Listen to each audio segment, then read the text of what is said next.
Perkenalkan, nama saya Kanisa Nugraha dari kelas 9A SMP Negeri 1 Arus Selatan. Saya akan bahas mengenai perangkat-perangkat dalam masuki jaringan. Sebelum kita masuki apa saja sih perangkat-perangkat yang digunakan untuk masuki jaringan, saya akan bertanya. Apa sih jaringan itu? Jaringan adalah sebuah sistem yang terdiri dari komputer-komputer yang didesain untuk dapat berbagi sumber daya, berkomunikasi, dan dapat mengakses informasi. Sekarang kita akan masuk ke perangkat-perangkat untuk masuk ke jaringan. Yang pertama ada modem, kedua kabel penghubung dan konektor, 3 network interface card atau NIC, 4 hub, 5 router, 6 bridge, dan 7 repeater. Modem. Modem adalah singkatan dari modulator dan demodulator. Fungsi modem adalah sebagai perangkat keras yang berfungsi untuk komunikasi dua arah yang merubah sinyal digital menjadi sinyal analog atau sebaliknya. Untuk mengirimkan pesan atau data ke alamat yang tuju. Bisa juga diartikan sebagai perantara untuk menghubungkan komputer kita ke jaringan internet. Fungsi modem. Fungsi modem secara umum merubah komunikasi dua arah dari sinyal digital menjadi sinyal analog atau sebaliknya. Sebuah sinyal digital yang dikirimkan dari komputer diubah menjadi sinyal analog terlebih dahulu oleh modem dan ditransmisi melalui kabel telepon untuk diantarkan ke komputer lainnya dan sebaliknya. Fungsi modem secara khusus yaitu untuk meminimalisir tingkat kesalahan yang terjadi ketika melakukan transmisi sinyal, dan modem juga akan memeriksa informasi yang terima apakah rusak atau tidak dengan metode checksum. Jika terjadi kerusakan, maka tersebut akan dikirim kembali ke tempat asal. Jenis-jenis modem. Yang pertama ada modem internal, merupakan perangkat jaringan yang terdapat pada papan ekspansi yang dipasang pada slot motherboard. Keuntungan modem ini adalah cara masuknya mudah dan harganya relatif lebih murah. Modem ini juga disebut sebagai onboard modem, atau istilahnya begitu. Modem eksternal adalah modem yang dipasangkan di luar komputer. Biasanya ditancapkan pada slot USB dan kabel LAN. Kelebihan dari modem ini adalah dapat dengan mudah dibawa atau dipindahkan ke tempat lain. Yang ketiga ada modem kabel, yaitu modem yang menggunakan media kabel sebagai media perantaranya. Contoh, TV kabel dan jaringan telepon. Jaringan TV kabel ini dapat digunakan untuk koneksi ke jaringan internet hingga mencapai kecepatan maksimum 27 Mbps untuk download dan kecepatan upload hingga 2,5 Mbps. Modem tanpa kabel. Modem ini menggunakan media tanpa kabel untuk perantaranya. Contoh, modem GSM dan CDMA. Kekurangan dari modem jenis ini adalah kecepatan dapat melemah jika cuaca di sekitarnya tidak mendukung atau buruk. Kelebihannya adalah mudah dibawa dan mudah dipindahkan sesuai keinginan. Kabel penghubung dan konektor. Kabel jaringan atau kabel penghubung merupakan peralatan yang berfungsi sebagai media penghubung antara komputer dengan komputer atau komputer dengan perangkat jaringan lainnya.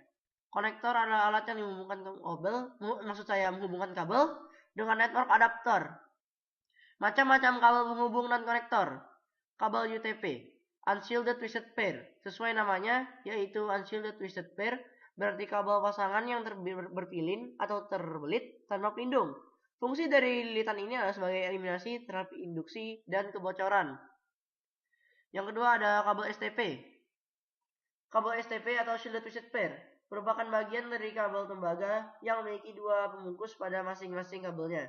Pelindung tersebut terdapat pada setiap pasang kabelnya yang dilindungi oleh timah, dan setiap pasang kabel tersebut masing-masing dilapisi dengan pelindung.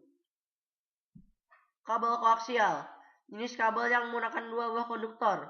Pusatnya berupa inti kawat padat yang dilingkupi oleh sekat yang kemudian dililiti lagi oleh kawat berselamat konduktor. Jenis kabel ini biasanya digunakan untuk jaringan dengan bandwidth yang tinggi. Yang keempat ada kabel fiber optik, merupakan salah satu jenis kabel namun berbeda dengan kabel lainnya karena media ini mentransfer data dalam bentuk cahaya. Untuk menggunakan fiber optik dibutuhkan kartu jaringan yang memiliki konektor tipe ST atau ST konektor, merupakan kabel tercanggih pada masanya. Macam-macam konektor. Ya, sebenarnya ada banyak sekali konektor, tapi saya hanya akan bahas beberapa saja yang sering digunakan. Yang pertama ada konektor RJ45. Adalah konektor yang biasa dipergunakan dalam instalasi jaringan kecil atau LAN, di mana kabel yang digunakan adalah kabel twisted pair type UTP. Konektor RJ11, konektor yang dipergunakan dalam jaringan telepon, biasanya disandangkan dengan kabel STP. Network Interface Card atau NIC, sebuah kartu yang berfungsi sebagai jembatan dari komputer ke sebuah jaringan komputer. Jenis NIC yang beredar terbagi menjadi dua jenis, yakni NIC yang bersifat fisik dan yang bersifat logis. NIC fisik umumnya berupa kartu yang dapat ditancapkan ke dalam sebuah slot dalam motherboard komputer, yang dapat berupa kartu dengan bus ESA, PCI, EASA, MCA, atau PCI Express. Selain berupa kartu-kartu yang ditancapkan ke dalam motherboard, NIC fisik juga dapat berupa kartu eksternal yang berupa kartu dengan bus USB, PCMCIA, serial, paralel, atau express card, sehingga meningkatkan mobilitas bagi pengguna mobile. NIC logis merupakan jenis NIC yang tidak ada secara fisik dan menggunakan sepenuhnya perangkat lunak atau software yang diinstalasikan di atas sistem operasi dan bekerja seolah-olah dirinya adalah sebuah NIC. Hub berfungsi sebagai perangkat keras penerima sinyal dari sebuah komputer dan merupakan trik pusat yang menghubungkan ke seluruh komputer dalam jaringan tersebut. Hub juga berperan sebagai penguat sinyal kabel UTP, konsentrator, dan penyambung. Berdasarkan fungsinya, hub dibedakan menjadi dua macam, yakni hub pasif, merupakan hub yang berfungsi sebagai pemisah atau membagi jaringan. Akan tetapi tidak melakukan penguatan sinyal, sehingga hub ini tidak membutuhkan tenaga listrik tambahan. Yang kedua adalah hub aktif. Berfungsi sebagai penghubung jalur secara fisik dan penguat sinyal dalam jaringan, tapi hub aktif membutuhkan tenaga listrik tambahan untuk bisa bekerja. Router adalah salah satu perangkat keras jaringan komputer atau hardware yang digunakan untuk membagi protokol kepada anggota jaringan yang lain. Fungsi router pada umumnya adalah sebagai penghubung antara dua atau lebih jaringan untuk meneruskan data dari satu jaringan ke jaringan yang lainnya melalui jalur terbaik. Jenis-jenis router. Yang pertama ada router aplikasi. Pengertian router aplikasi adalah aplikasi yang dapat kita install pada sistem operasi, sehingga sistem operasi tersebut akan memiliki kemampuan sebagai router. Router hardware. Pengertian router hardware adalah sebuah hardware yang memiliki kemampuan sebagai router, maka dengan cara tersebut Anda dapat membagi IP address. Router hardware dapat digunakan untuk membagi jaringan internet pada suatu wilayah. Misalnya dari router ini adalah access point. Wilayah yang mendapat IP address dari dan koneksi internet disebut hotspot area. Router PC.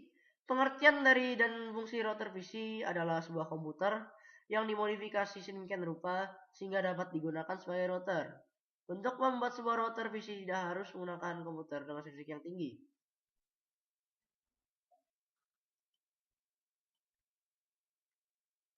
Bridge. Sebuah alat yang dapat menghubungkan sebuah LAN dengan LAN yang lain apabila keduanya menggunakan teknologi yang sama dan juga bisa memperluas atau memecah jaringan tersebut. Fungsi bridge adalah memisahkan suatu paket data yang harus dikirim pada jaringan sendiri atau yang lain. Apabila kedua jaringan terhubung, bridge bisa berfungsi sebagai router dalam jaringan yang lebih luas. Bridge juga dapat mengcopy dari jaringan yang lain asalkan jaringan tersebut masih terhubung. Repeater. Repeater disebut juga sebagai penguat sinyal, adalah alat yang berfungsi untuk memperkuat sinyal di dalam jaringan komputer dengan cara menerima sinyal dari satu segmen kabel pada jaringan LAN, MAN, dan WAN, yang kemudian dipancarkan kembali dengan mempertahankan kekuatan sinyal asli yang pertama terima segmen kabel tersebut. Bisa juga mengembalikan kekuatan sinyal asli seperti pada pusatnya. Fungsi repeater antara lain memperluas sinyal dari server, mengover daerah-daerah yang lemah sinyal dari server atau pemancar, mempermudah akses sinyal WiFi dari server, meneruskan dan memperkuat sinyal, mempermudah pengiriman data ataupun informasi, dan tidak perlu membangun jaringan kabel yang sangat panjang. Itulah yang bisa saya sampaikan. Jika ada kesalahan mohon maaf. Sekian dan terima kasih.